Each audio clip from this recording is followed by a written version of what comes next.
What's up, y'all? Thanks for stopping by the Surge T channel. I am Surge T, and tonight's video I will be doing my rundown and thoughts on AEW Rampage for the 1st of October 2021. And let's get to it. Brian Danielson versus Nick Jackson will kicked off the show. And in the end, we saw a cattle mutilation. I've not seen that submission hold in quite some time, and it's applied by Brian Danielson, and it makes one half of the Bucks tap. And of course, the Elite come out, and Christian Cage and Jurassic Express, I almost said Park, follow close by, and in the ring, all parties fight it out. Now, Cole is ensnared in the snare trap by Jungle Boy, and the champ Omega is locked in the label lock, and both Cole and Omega tap. That is the shades of what's going to happen in the future. Most importantly, by Brian Danielson, excuse me, when he does finally get that title shot that everybody's clamoring for. I know I am, because what a great match they had. Went to a draw, but nonetheless, it was a great match that Danielson and Omega had. Now, Ricky Starks, the FTW champion, has a message for Brian Cage, and in the end, he says, "I never back down from a fight, and I'm damn sure not gonna let a cornball like you put me out." And that's the absolute truth. Okay, so they're continuing to make that thing a thing. Who cares? I don't, but some of you do. Okay. Now, CM Punk, he talks about having he had experience on Hobbs, and that was his advantage, and his mistake was his inexperience. Talking about Hobbs, yes, he's seen experience, but CM Punk had that experience on him, and that's the reason why he won that match. And he talks about how he's gonna move on from that, and he's gonna have people start coming after him. And when they decide to step up, nap time is always on the menu, and I'm kind of looking forward to him getting past Team Taz and his goofs, and take on some real competition. You know, no offense, but I don't think CM Punk needs to be dealing too much with Team Taz. Let's let him move on to some other people who are more substance, I guess, at least to me, anyway. 15-0 is Jade Cargill's record. She brings that into this triple threat match with Nyla Rose and Thunder Rosa. And Thunder Rosa, ain't nothing to sneeze at with her. 29-2, and she's had 25 straight victories. They didn't mention that. You saw it on the thing, on the what do you call it, the screen cap there, what do you want to call it. I mean, they were showing things that happened before, like back, past things. So I didn't see what they had for Nyla Rose, but this match was, okay. It was, I'm glad that these three ladies were put together because they actually do have some good chemistry. They did definitely bounced off each other, and they really did put together a match that was not so bad. And I was thinking this, like the trash. Every time you have a trash can, and sometimes when you do put on somebody, you put somebody in the corner, right? And then you place that thing between the second and the third rope so it stays in place, right? And you're weary, you're all drugged, all not drugged out, but you're all tired and you're like, weak and you can't move. So I can understand that it's in place and someone's gonna do a drop kick and drop kick that trash can into your face. Now, why? At one point, I think it was a bad placement because Jade Cargill was up against the ropes, second rope, and Thunder Rosa gives her the trash can and she holds it. Now, why would you hold a trash can in place for somebody? And if she's weakened to that point, why would she hold on to it? Wouldn't you just put it up against her thing? But see, that's one of the things that I'm nitpicky. If you watch my videos, I tend to be nitpicky, but then again, I like realism too, in the sense that something that would happen in a wrestling match or would happen, not someone holding a damn thing to her face. Why would you do that? Wouldn't you jump out of the way? Wouldn't you take that trash can and throw it back at your opponent? Why would you hold it? I get it. I get what what they were going for, and it did pay off because Thunder Rosa was able to deliver that move and kick that trash can in Jade Cargill's face, but Why would an opponent hold it in place? I get it, so that it's there, so that it's right there, so Thunder Rosa can do her move. But when you think about it, why would somebody hold a trash can in their face? I said it over and over again, but it still begs to answer for the question to be answered. Why?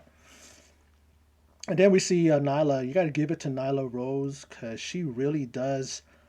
Um, what's her name? But she really does put her opponents over. She really does. You know, make it so that it looks believable that people can throw her around and drop kick her and all that stuff. And I think she's probably one of the most safest wrestlers that I've seen, and she really does put people over. And that's what I like about her. And she allowed herself to be thrown through a table outside, obliterated the table. She's down and out. She's not gonna come back into this match. And then Thunder Rosa takes a multitude of chair shots from Jade Cargill, and then she pins Rosa and remains undefeated, 16-0. Good on her. She's definitely down the road. It's going to be probably Dr. Britt's going to be looking across the away there across the ring to the silver-haired real life superhero, real life Storm from Marvel. You know what I mean? From the X-Men. You know what I'm saying?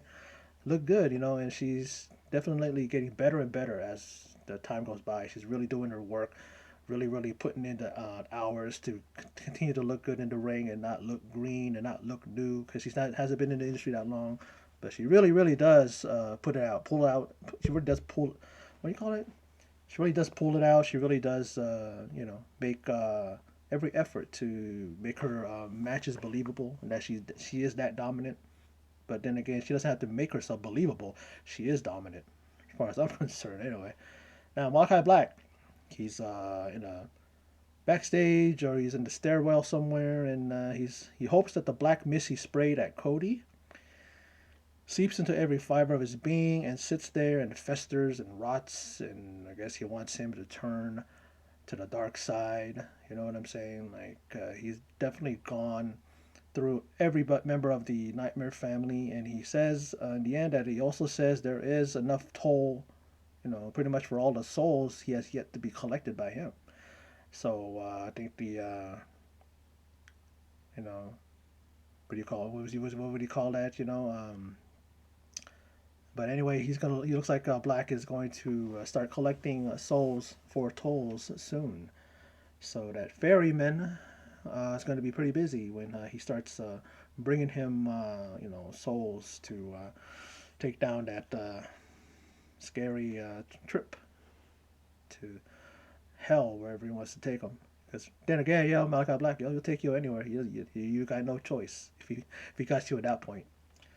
Now, great to hear Bobby Fish. I heard this before I heard that here on what do you call it on Rampage. He'll be challenging Sammy Guevara for the TNT Championship. Bobby Fish didn't waste any time. Went on social media, answered the challenge, and this is going to take place on the Dynamite anniversary, the 2-year anniversary for Dynamite. Pretty damn good, pretty damn impressive that they're just continue to get better and better, and they're 2 years in, and here's to a successful third year for AEW. And then also the casino ladder match with it's going to be Pac versus Andrade versus John Moxley versus Lance Archer, and then there's two to be announced, two question marks, and then we have of course the Joker, and whoever's going to be that. I think last year I think it was Leo Rush, and that was a surprise, a pleasant one. He was doing good. Good thing that he recently signed with AEW, so he's all elite now. But now let's move on to the hair versus hair match with Orange Cassidy versus Jack Evans. Apparently, Jack Evans has won all of his hair versus hair matches in Mexico, so I guess that gives him the advantage. But nah, we all know Evans is going to lose because really, Orange is gonna go bald. Really, like Orange Cassidy is gonna go bald. You know, so matches like this, you should put somebody else in here that you think that there's a chance that your hero or the one you're rooting for, like all of us are rooting for, Orange Cassidy, is going to probably have his head shaved, right? Jack Evans, a scrub from HFO. He's not even one of the top popular ones in that faction. Really? Like maybe if you put, I don't know, you know, I don't know, Mark Quinn or his partner, Isaiah Cassidy. I mean, maybe there'll be a chance that, you know what I mean? Maybe even Matt Hardy, you know. Yeah. But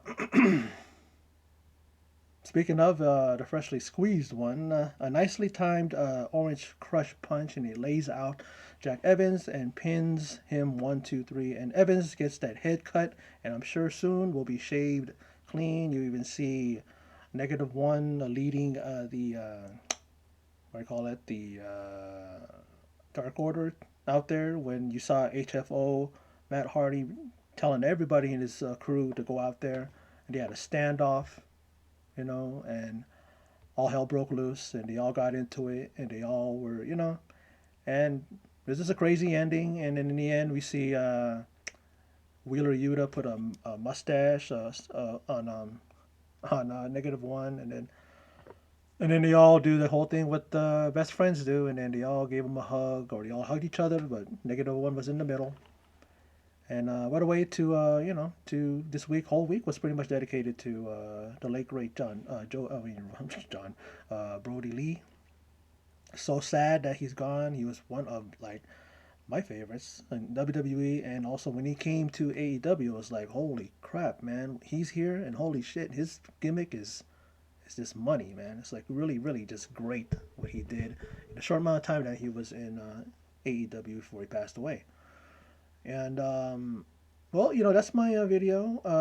Quick one, of course, because I mean, AEW Rampage is only an hour, so I enjoyed it. I definitely enjoyed it better than last week. I think that Grand Slam, Rampage Grand Slam was probably the weakest out of both shows. Dynamite Grand Slam was hit it. They hit it out of the ballpark. Amazing, phenomenal. Couple good things here and there about Rampage, but it was the weaker one, and this Rampage kind of makes up for that one for last week. But anyway, that's my video. So for those of you who stopped by and checked it out, appreciate it. And in closing, as always, take care.